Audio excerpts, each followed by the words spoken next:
Imaginad un paraje helado, tan antiguo que el tiempo parece haberse congelado. Bajo capas y capas de permafrost siberiano, no muy lejos de donde hoy caminan osos polares, un equipo de científicos hace un hallazgo que desafía lo que creíamos saber sobre la vida y la muerte. No hablamos de huesos, ni siquiera de ADN. Hablamos de algo mucho más frágil, mucho más fugaz, que ha permanecido intacto durante casi 40.000 años. Esto es realmente insólito, y lo que van a escuchar a continuación es tan sorprendente que cuesta creerlo, pero es, increíblemente, real.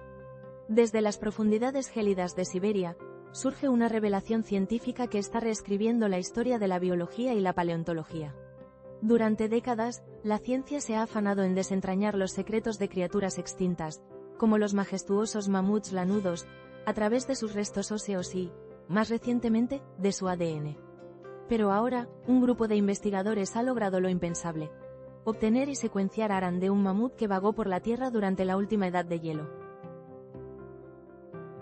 Con el ARN, podemos obtener pruebas directas de qué genes estaban encendidos, ofreciendo una visión de los momentos finales de la vida de un mamut que caminó por la Tierra durante la última edad de hielo, explica Emilio Mármol, el autor principal de este estudio revolucionario. Y aquí viene lo asombroso. Esta es una información que simplemente no se puede obtener solo del ADN. Para entender la magnitud de este logro, debemos recordar que el ADN es como el gran libro de instrucciones de la vida, el manual completo y estático de un organismo. Contiene toda la información genética que define a una especie, sus características, su potencial. Pero el ARN es diferente. Es como las anotaciones a pie de página, las marcas en las páginas, las secciones que están activamente siendo leídas y utilizadas en un momento dado. Nos dice qué partes del manual estaban en funcionamiento, qué procesos biológicos se estaban ejecutando en ese preciso instante. Hasta ahora, la sabiduría convencional dictaba que el ARN era demasiado frágil. Se desintegra rápidamente después de la muerte, mucho más rápido que el ADN. La comunidad científica lo había descartado en gran medida como una fuente viable de información para animales que desaparecieron hace miles, o incluso decenas de miles de años. Era una frontera que parecía infranqueable, un límite impuesto por la propia naturaleza efímera de estas moléculas esenciales para la vida. Pero a veces, la ciencia no solo rompe barreras, sino que las pulveriza. Accedimos a tejidos de mamut excepcionalmente bien conservados, desenterrados del permafrost siberiano, y teníamos la esperanza de que aún contuvieran moléculas de ARN congeladas en el tiempo, añade Emilio Mármol. Imaginen la expectación, la mezcla de escepticismo y un rayo de esperanza que debió de haber en ese laboratorio, con cada muestra, cada tejido examinado bajo el microscopio. No era la primera vez que este equipo empujaba los límites de lo posible. Lof Dalen, profesor de genómica evolutiva en la Universidad de Estocolmo y el Centro de Paleogenética, nos lo recuerda: ya habíamos logrado recuperar ADN de muestras de más de 1 millón de años. Ahora, queríamos explorar si podíamos expandir la secuenciación de ARN más atrás en el tiempo de lo que se había hecho en estudios anteriores. 1 millón de años es una cifra que ya desafía nuestra comprensión del tiempo, pero el ARN es otra liga, señores, otra liga en términos de fragilidad y desafío. Y así es como llegamos a Yuka, el protagonista involuntario de esta historia, un mamut que se ha convertido en una auténtica celebridad paleontológica. Yuka era un mamut juvenil, un joven gigante lanudo que encontró su trágico final hace casi 40.000 años en las estepas heladas de lo que hoy es Siberia.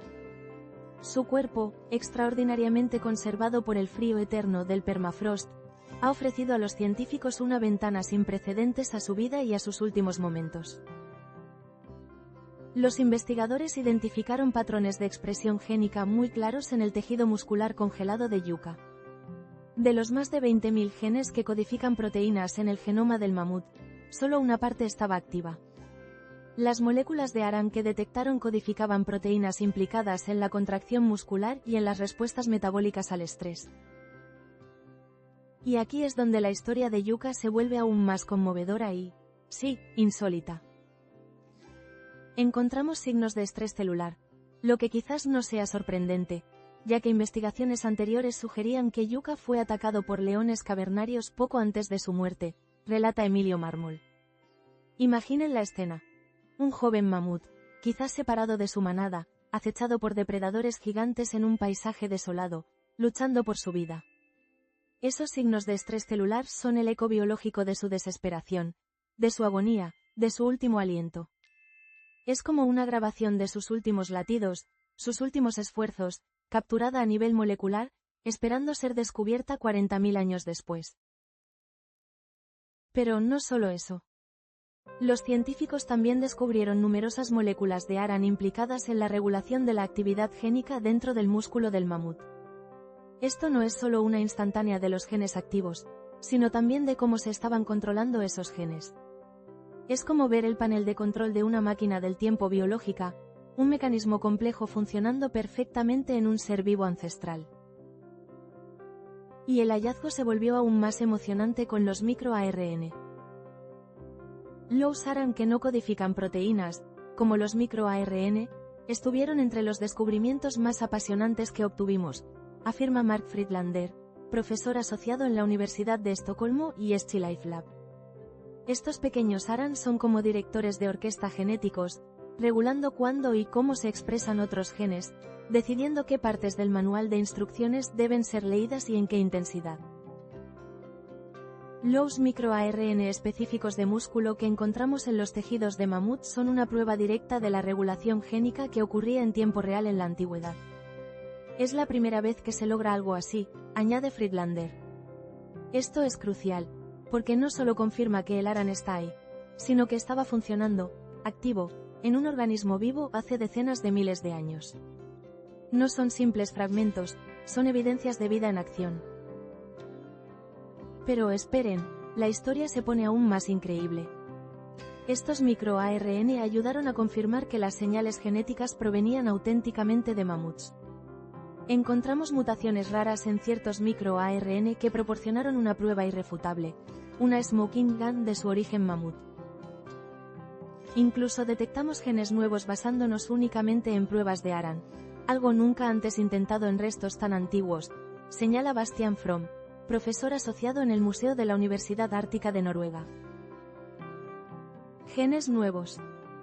Imaginen descubrir genes de una criatura que se extinguió hace milenios, solo a través de la lectura de sus notas moleculares. Es como encontrar un capítulo oculto en el libro de la vida de una especie extinta, un capítulo que el ADN por sí solo no pudo revelar. Las moléculas de ARAN pueden sobrevivir mucho más de lo que se pensaba, declara Lofdalen, resumiendo el impacto transformador de la investigación. Esta frase, aparentemente sencilla, es un terremoto en el mundo de la paleogenética, abriendo un abanico de posibilidades que antes eran impensables. Esto significa que no solo podremos estudiar qué genes están encendidos en diferentes animales extintos, sino que también será posible secuenciar virus de ARAN, como los de la gripe y los coronavirus, preservados en restos de la edad de hielo, afirma Dalen. Paren un momento y piensen en esto. Estamos hablando de la posibilidad de estudiar patógenos prehistóricos. Virus antiguos, congelados en el tiempo, que podrían darnos pistas cruciales sobre la evolución de las enfermedades, sobre pandemias pasadas que diezmaron poblaciones prehistóricas, o incluso sobre la génesis de virus que nos afectan hoy. La ciencia ficción se encuentra con la realidad, y el permafrost siberiano se revela como una cápsula del tiempo no solo para mamuts y megafauna, sino para una biblioteca de patógenos. El equipo no se detendrá aquí, esto es solo el principio. En los próximos años, esperan integrar este ARAN prehistórico con ADN, proteínas y otras biomoléculas conservadas. El objetivo es construir una imagen completa, una auténtica enciclopedia molecular de la vida pasada, con un nivel de detalle que era inimaginable hasta ahora. Thales Studios podrían reconfigurar fundamentalmente nuestra comprensión de la megafauna extinta, así como de otras especies, revelando las muchas capas ocultas de la biología que han permanecido congeladas en el tiempo hasta ahora, concluye Emilio Mármol. Capas ocultas, sí. Imaginen lo que aún espera ser descubierto, las historias de vida, muerte, adaptación y lucha que están esperando ser leídas en el lenguaje molecular. Es una promesa de conocimiento que apenas empezamos a arañar. Pero, ¿Quiénes eran estos majestuosos gigantes que ahora nos revelan sus secretos más íntimos a nivel molecular? Los mamuts lanudos, o mamuts primigenius fueron criaturas verdaderamente asombrosas. Dominaron las gélidas llanuras de Eurasia y Norteamérica durante la última edad de hielo, aproximadamente entre hace 115.000 y 11.500 años. Estaban perfectamente adaptados a un mundo frío e implacable, un mundo que apenas podemos concebir hoy. Su imagen icónica, con ese pelaje denso y espeso, era su armadura contra las temperaturas bajo cero. Podían resistir inviernos brutales donde la temperatura caía decenas de grados bajo cero, gracias a esa capa aislante de hasta 90 centímetros de largo, además de una capa interna de pelo más corto y una gruesa capa de grasa subcutánea que actuaba como un chaleco térmico natural, protegiéndolos del frío extremo. Sus colmillos, curvados majestuosamente en arcos impresionantes, no eran solo una exhibición imponente. Eran herramientas vitales, multifuncionales. Los usaban para apartar la nieve y el hielo, revelando la vegetación oculta debajo, su principal fuente de alimento. Con ellos, también luchaban contra los depredadores, como los leones cavernarios que atacaron a Yucca, o contra otros mamuts en rituales de cortejo, defensa territorial o simplemente para establecer la jerarquía dentro de la manada. Y su tamaño, eran colosales, verdaderos reyes de la megafauna prehistórica. Un mamut adulto podía alcanzar los 4 metros de altura hasta el hombro y pesar más de 6.000 kilogramos, el equivalente a varios coches. Eran verdaderos ingenieros del ecosistema, pastando vastas estepas que se extendían por todo el hemisferio norte, transformando paisajes enteros con su paso y su alimentación, abonando el suelo y dispersando semillas. Su dieta consistía principalmente en hierbas, juncos y pequeños arbustos adaptados al frío. Se estima que un mamut adulto necesitaba consumir entre 180 y 270 kilogramos de vegetación al día para mantener su enorme tamaño y energía, lo que significa que pasaban gran parte de sus vidas pastando, moviéndose en manadas, siguiendo las migraciones estacionales en busca de alimento y agua. Pero, ¿qué les ocurrió a estos gigantes? Su desaparición es un misterio que ha fascinado a los científicos durante siglos y que aún hoy sigue generando debates. A medida que el clima se calentaba y la última edad de hielo llegaba a su fin, hace unos 11.500 años, el hábitat de los mamuts empezó a cambiar drásticamente. Las vastas estepas heladas dieron paso a bosques y tundras más densas, lo que redujo drásticamente su fuente de alimento preferida y fragmentó sus poblaciones, haciéndolas más vulnerables. La caza por parte de los humanos prehistóricos también jugó un papel crucial, especialmente en los últimos milenios de su existencia. Nuestros ancestros, armados con lanzas y estrategias de caza cooperativas, veían en los mamuts una fuente inagotable de carne, pieles, marfil y huesos para herramientas y refugios. No está claro si fue el cambio climático o la presión de la caza, o una combinación letal de ambos factores interconectados, lo que finalmente selló su destino y los empujó hacia la extinción. Las últimas pequeñas manadas de mamuts lanudos sobrevivieron en islas árticas remotas, como la isla de Gruangel en el Océano Ártico, hasta hace tan solo 4.000 años. Piensen en ello.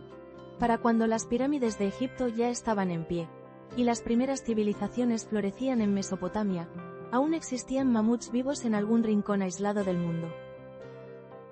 Es una línea de tiempo que nos hace reflexionar sobre la fugacidad de las especies, el poder transformador de nuestro planeta y la huella indeleble que dejamos. Y es precisamente aquí donde la investigación del ARAN cobra una dimensión aún más fascinante y, para muchos, esperanzadora. Si podemos desentrañar con tanto detalle la biología de los mamuts, si podemos entender no solo su genoma sino cómo funcionaban sus genes, ¿podría esto acercarnos un paso más a la anhelada desextinción? La idea de traer de vuelta a los mamuts lanudos, o al menos crear un híbrido mamut-elefante, ha estado flotando en el ámbito científico y de la ciencia ficción durante años, y ahora parece más plausible que nunca. Empresas como Colossal Biosciences ya están invirtiendo millones en este ambicioso proyecto, que suena a película de Steven Spielberg. Su objetivo es modificar genéticamente el embrión de un elefante asiático, el pariente vivo más cercano del mamut, para introducirle rasgos clave del mamut, como su resistencia al frío, su pelaje denso y su grasa corporal protectora. No se trata de clonar un mamut puro, sino de crear un elefante ártico, una especie funcionalmente equivalente que pueda habitar de nuevo las tundras siberianas. La recuperación de Aran, la comprensión de qué genes estaban encendidos en un mamut sano y adaptado, es información vital para este tipo de ingeniería genética avanzada. Nos permite saber qué genes modificar con precisión milimétrica y cómo deberían expresarse para replicar de la manera más fiel posible las características únicas del mamut. Es como tener no solo el plano de una casa antigua, sino también los manuales de funcionamiento de sus sistemas de calefacción, ventilación y todas sus complejas instalaciones. Imaginemos por un instante la visión casi mística de manadas de estos elefantes árticos vagando de nuevo por las estepas siberianas, restaurando el ecosistema de la estepa de los mamuts, un hábitat vital que hoy es una tundra estéril y menos biodiversa. Algunos científicos creen que la reintroducción de grandes herbívoros podría incluso ayudar a combatir el cambio climático, compactando la nieve y permitiendo que la hierba crezca mejor, lo que a su vez mantendría el permafrost congelado y evitaría la liberación de enormes cantidades de gases de efecto invernadero a la atmósfera. La desextinción es, sin duda, un tema cargado de debates éticos y científicos profundos. ¿Es ético traer de vuelta a una especie solo para que viva en un mundo que ya no es el suyo, o para enfrentar desafíos que no existían en su época? ¿Y qué hay de las consecuencias ecológicas imprevistas, las repercusiones en los ecosistemas actuales? Son preguntas complejas, sin respuestas fáciles, que la sociedad deberá abordar. Pero lo que es innegable es que el estudio del Aran antiguo, como el de Yucca, nos acerca a tener las herramientas y el conocimiento para, al menos, considerar estas audaces y a la vez aterradoras posibilidades. Desde las profundidades heladas de Siberia, Yucca, el mamut juvenil, nos ha revelado que la vida deja rastros más duraderos de lo que jamás imaginamos. Que los últimos momentos de un ser pueden estar escritos no solo en piedra, sino en moléculas efímeras que desafían al tiempo. Que el pasado no es tan silencioso como creíamos, y que aún tiene secretos asombrosos que contarnos, si estamos dispuestos a escuchar. Esta es una ventana al pasado, una puerta al futuro, y una prueba más de que la realidad, a veces, supera con creces a la ficción. Lo que creíamos imposible, lo que sonaba a ciencia ficción, se ha demostrado que es, realmente, insólito.